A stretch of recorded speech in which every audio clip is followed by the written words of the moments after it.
Hey everybody, it is January 6th of 2022, and it is now 1 year after the insurrection at the American Capitol. And today, I want to play you some original audio of what was on my mind and heart and what I was thinking the day after the attacks on the Capitol. I want to play an episode from 364 days ago. These are my thoughts from January 7th of 2021. Go ahead, listen, and see what you think about how much has happened over the past year. This is Sean King, and you are listening to The Breakdown. The Breakdown. The Breakdown.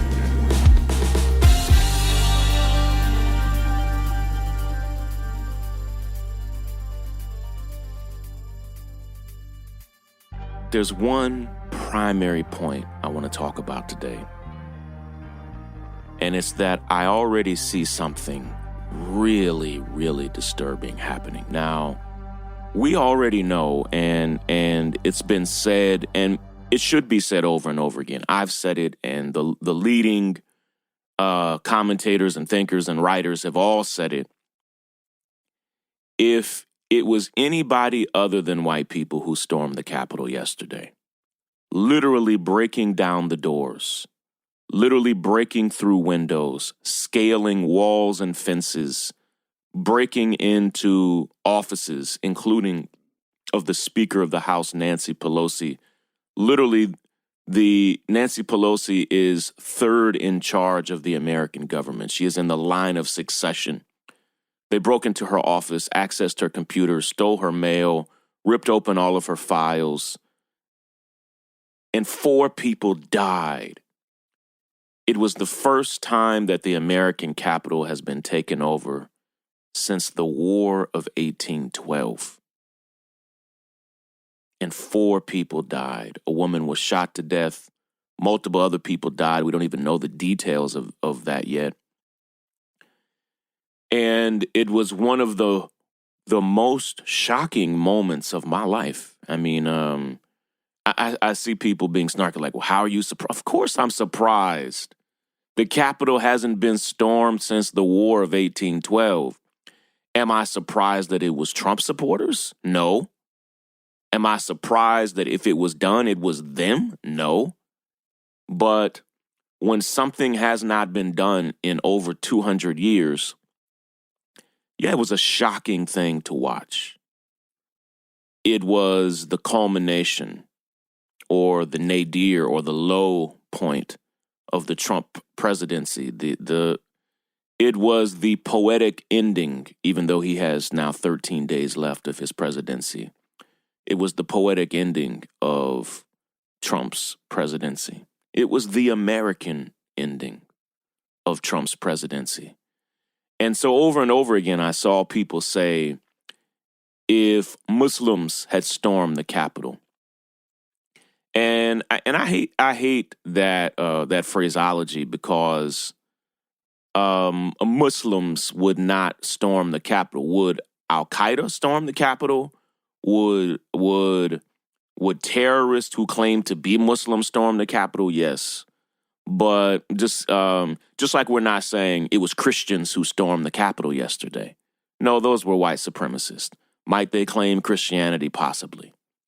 But if Al Qaeda stormed the Capitol yesterday, and I just posed the question just a moment ago on Twitter, if Al Qaeda stormed the Capitol, took it over, broke through doors and windows, broke into the chambers of Congress, onto the floor of the House and Senate, posed for pictures in the podium, stole the podiums, broke into the offices of Congress people, with 4 people dying.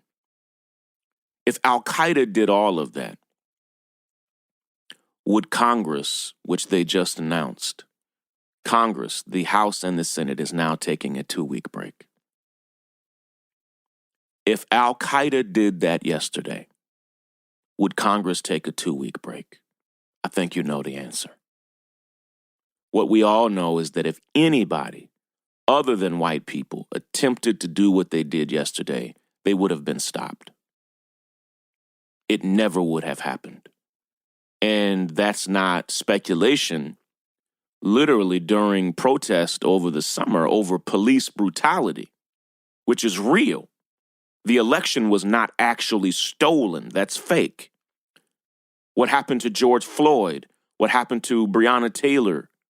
The brutal white supremacist murder of Ahmaud Arbery? Those things are actually awful. And people protested. And police so strongly surrounded the Capitol. No one was trying to storm the Capitol. But police so boldly and strongly surrounded it that nobody could have gotten in if they wanted to. They were dressed with weapons of war, faces covered from head to toe.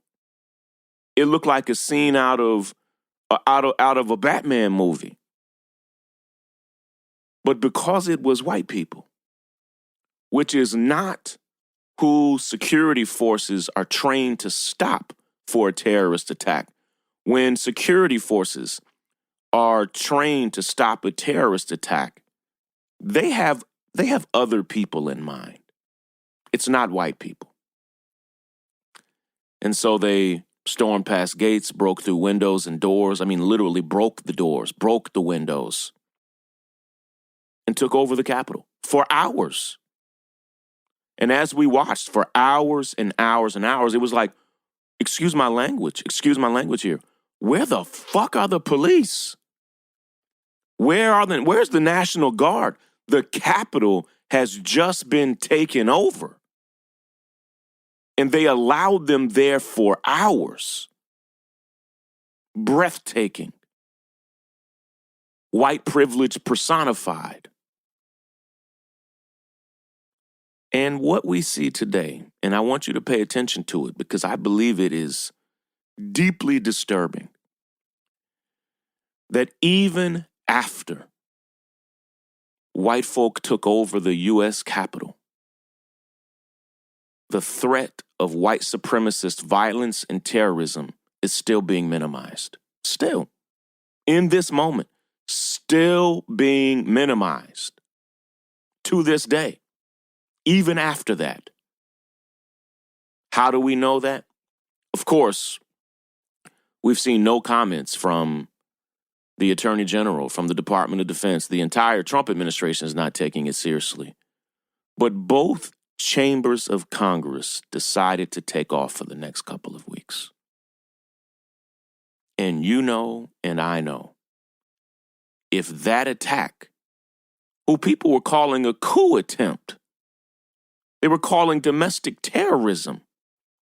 If that attack was from anybody other than white people, the whole country would be brought to a stop, brought to its knees. Every single person found and investigated and arrested. They might be thrown in jail for the rest of their lives, if not killed. Yes, the truth is, you and I know that if anybody other than white people barged into the Capitol that way, broke and stormed the Capitol, they would have been shot on sight. My friend, civil rights attorney Ben Crump, said yesterday, and he was right, that drones would have dropped bombs if it had been black people doing it.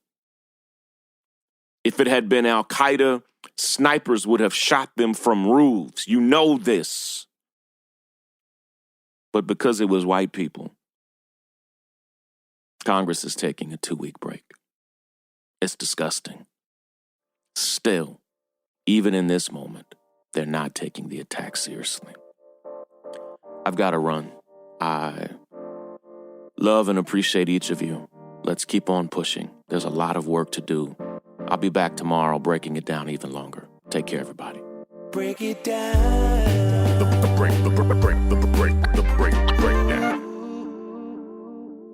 I'm I'm Tiffany Hawkins. I'm Alan Boomer. And we are the Momentum Advisors. Every single week, we talk about wealth management, personal finance, and entrepreneurship. We are financial advisors by day. We're entrepreneurs by night.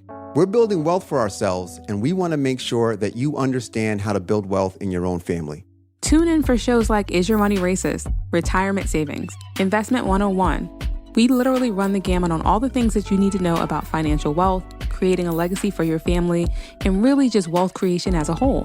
What we find is that these conversations are happening, but they're not happening as much as they need to in diverse communities. And so we're bringing a new voice, a new amount of energy, and we want you to tune in. So we bring the tips, we bring the strategy, and we always bring the good news.